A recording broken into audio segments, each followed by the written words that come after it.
सो जो 24 फरवरी 2025 का फर्स्ट करंट अफेयर देखने मिल रहा है वो है पार्किंसंस डिजीज़ को लेके। और पार्किंसंस डिजीज़ को लेके पहले आपको एक क्वेश्चन पूछूंगा और फिर हम देखेंगे इसके बारे में।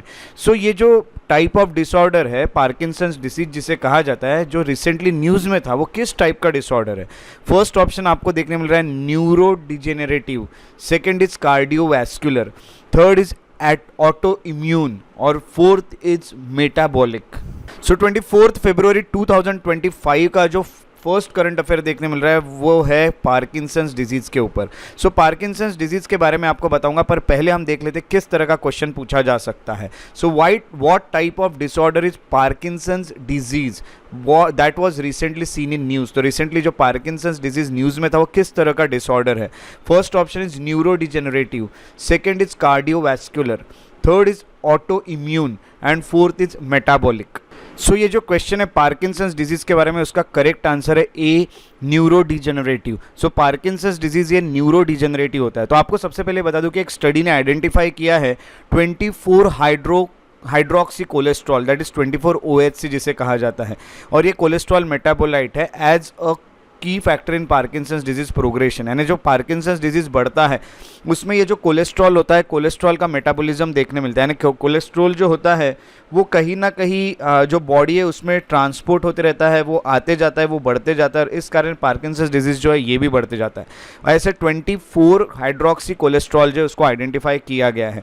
पार्किंसंस डिजीज़ जो है ये प्रोग्रेसिव, एक तरह से बढ़ने वाला न्यूरो डिजेनरेटिव डिसऑर्डर है जो इफेक्ट करता है हमारी मूवमेंट्स को। तो सबसे पहले आपको ये बता दूं कि ये न्यूरो डिजेनरेटिव क्या होता है। न्यूरो डिजेनरेटिव यानी जो हमारे नर्वस सिस्टम जो होता है उसको कहीं ना कहीं, नर्वस सिस्टम जो हमारा है वो नर्वस सिस्टम को ये इफेक्ट करेगा या नर्वस सिस्टम को ये डीजनरेट करेगा। तो यहाँ पे डीजनरेशन शुरू हो जाता है नर्वस सिस्टम का, इसीलिए इसको कहा जाता है न्यूरो डीजनरेटिव, ऐसा कहा जाता है। So it weakens and damages nerve cell, जैसे आपको बताया, जैसे कि इस कारण ट्रेमर्स आते हैं, कांपने लगते हैं लोग, काफ़ी स्टिफ हो जाता है, स्टीफनेस आता है, या फिर बैलेंस का इश्यू होता है। तो थोड़ा सा बैलेंस भी ठीक से नहीं होता है, यानी पोस्चर जो उसमें इंस्टेबिलिटी आने लगती है। सो जैसे कि आप यहाँ पे इस इमेज में देख सकते हैं, देखिए यहाँ से रिजिडिटी देखने मिल रही है, या फिर इस तरह से पोस्चर इनस्टेबिलिटी या ट्रेमर है हाथ का अपना, या फिर ये जो है पैर वो ठीक से यानी हम कहेंगे कि जजमेंट ना आना पैरों को लेके, ऐसा ये पार्किंसंस डिजीज़ होता है। और आपको ये बता दूँ ये जैसे जैसे बढ़ते जाता है तो पेशेंट जो होता है उनको चलने में तकलीफ जाती है, टॉकिंग यानी बोलने में, या फिर डेली के टास्क करने में उनको काफ़ी तकलीफ जाती है। और ये जो डिजीज़ होता है मेनली अफेक्ट करता है सब्सटेंशिया नाइग्रा, ये यानी एक ब्रेन का रीजन है जो कि डोपामाइन बनाता है। सो डोपामाइन बनाने वाला जो ब्रेन का रीजन है उसको ये अफेक्ट कर जाता है। सो ये जो डोपामाइन होता है, ये डोपामाइन एक तरह से एक न्यूरोट्रांसमीटर या फिर इसे हार्मोन कहा जाता है। ये डोपामाइन ही हेल्प करता है हमारी, ताकि हम मूवमेंट या मेमोरी या फिर ऐसी कुछ चीज़ें जो है वो फंक्शन अच्छे से बॉडी में सब कुछ चीज़ें हो सके, उसके लिए डोपामाइन काम करता है। और डोपामाइन जो होता है वो प्रोड्यूस करने की जो ब्रेन में जगह है सब्सटेंशिया नाइग्रा, उसको ये अफेक्ट कर जाता है, इसीलिए न्यूरो डिजेनरेटिव डिसीज़ ये बन जाता है, दैट इज़ पार्किंसंस डिसीज़। तो यहाँ जो भी इन्फॉर्मेशन मैंने आपको पार्किंसंस डिजीज़ के बारे में दी है उसे अच्छे से याद रखेगा, एग्जाम में क्वेश्चन आने के चांस बहुत ज़्यादा है। Second question is about Manikaran pilgrimage site. तो ये एक और न्यूज़ में रहा है, that is Manikaran pilgrimage site. So देखते हैं ये मणिकरण पिलग्रिमेज साइट के बारे में क्या क्वेश्चन बन सकता है। तो ये कहाँ, किस स्टेट में देखा जाता है?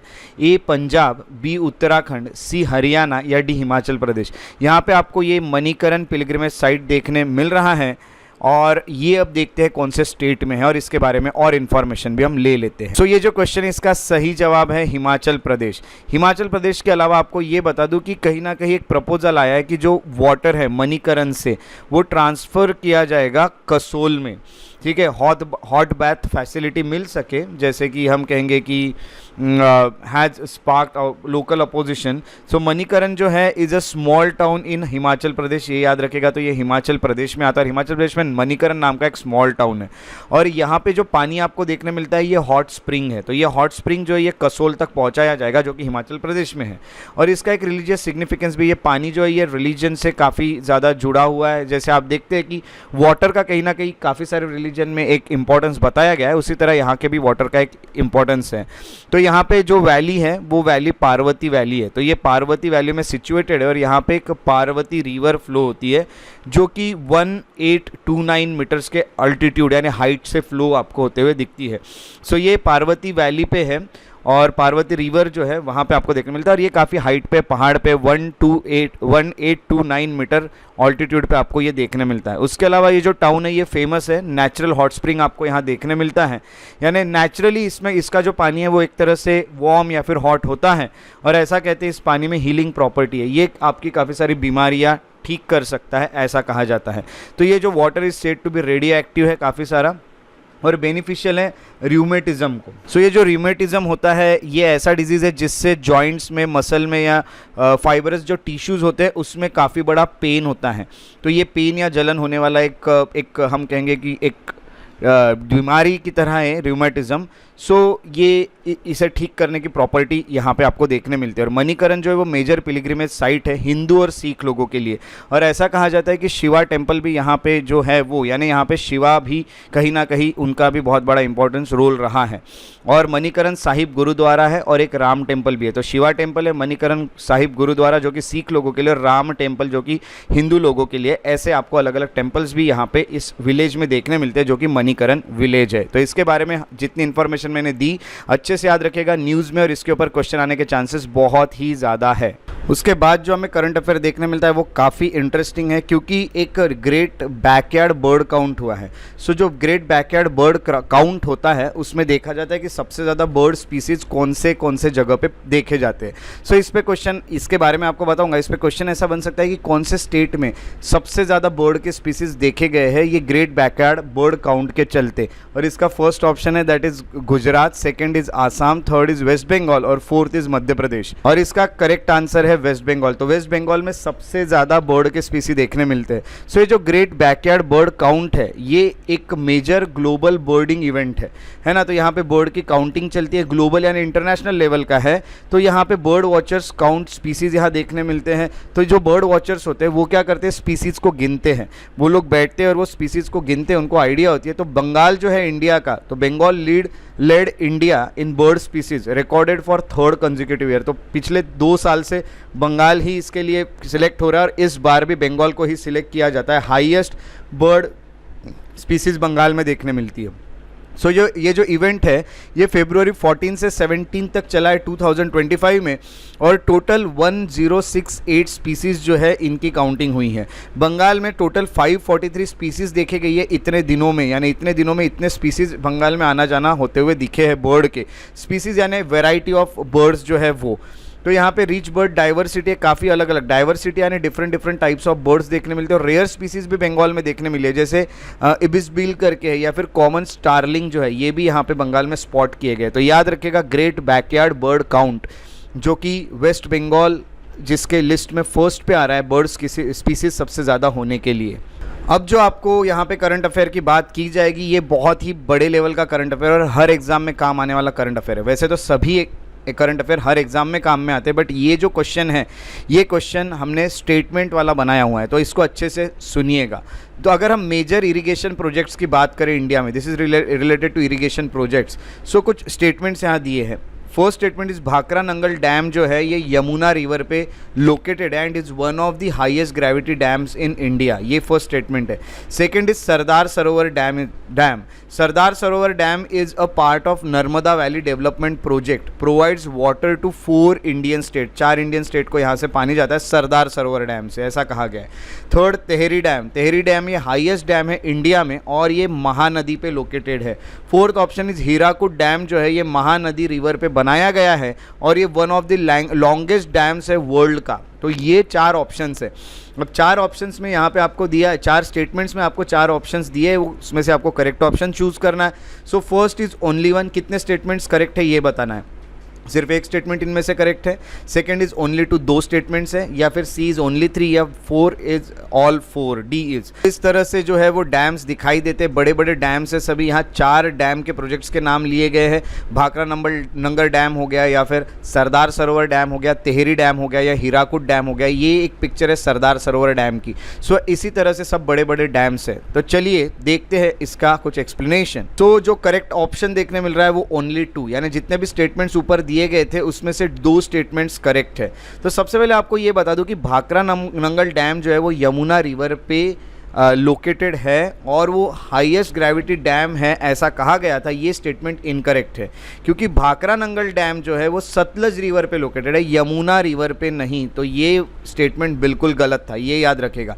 दूसरा स्टेटमेंट था सरदार सरोवर डैम, ये नर्मदा वैली डेवलपमेंट प्रोजेक्ट का हिस्सा है और यहाँ पे 4 इंडियन स्टेट्स को पानी दिया जाता है। ये बिल्कुल बराबर है। सरदार सरोवर डैम ये गुजरात में है और ये नर्मदा रिवर पे ही बनाया गया और नर्मदा रिवर डेवलपमेंट प्रोजेक्ट का ही ये हिस्सा है। और ये 4 स्टेट्स को जो पानी देता है उसमें से एक है गुजरात, दूसरा है महाराष्ट्र, तीसरा है मध्य प्रदेश और चौथा है राजस्थान। ये भी चीज़ें अच्छे से याद रखिएगा, एकदम याद करके रख दीजिए।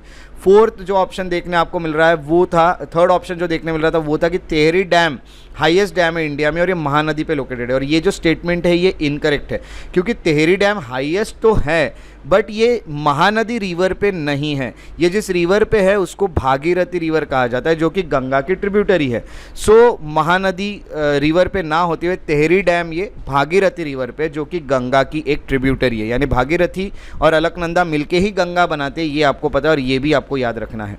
अगला जो स्टेटमेंट था हीराकुद डैम जो है वो महानदी रिवर पे बनाया गया और वो लॉन्गेस्ट डैम है वर्ल्ड का, one of the longest dam, और ये स्टेटमेंट बिल्कुल करेक्ट है। इसकी अगर लेंथ देखी गई तो 25.8 किलोमीटर्स का ये हीराकुद डैम है और हीराकुद डैम ये महानदी रिवर पे ही बनाया हुआ है। तो इसमें से 2 ही स्टेटमेंट करेक्ट है, ये हमें पता चलता है। उसके बाद आपको जो अगला करंट अफेयर देखने मिलता है वो है सॉइल हेल्थ कार्ड स्कीम को लेके। सो स्टेटमेंट सुनिएगा, सॉइल हेल्थ कार्ड स्कीम जो है इसको लॉन्च इसीलिए किया गया था to provide farmers with information on soil nutrient status and fertilizer recommendation. यानी ये इसीलिए बनाया गया था ताकि जो किसान हैं उनको उनके सॉइल के बारे में, उनके खेत में जो सॉइल है उसके न्यूट्रिएंट्स के बारे में पता चले और कौन से फर्टिलाइजर्स यूज करना है उसके रिकमेंडेशन भी मिलते रहे। Second statement is soil health card जो होता है उसमें 50 पैरामीटर्स देखे जाते हैं, जैसे मैक्रो यानी बड़े बड़े न्यूट्रिएंट्स और पीएच लेवल सॉइल का क्या है ये सब। तीसरा स्टेटमेंट है कि इस स्कीम के अंडर जो विलेज के यूथ है और फार्मर जो है जिनकी एज 40 ईयर्स तक की है ये एलिजिबल है कि ये अपना सॉइल हेल्थ लैबोरेटरीज जो है ये बना सकते हैं और यहाँ पे टेस्टिंग कर सकते हैं।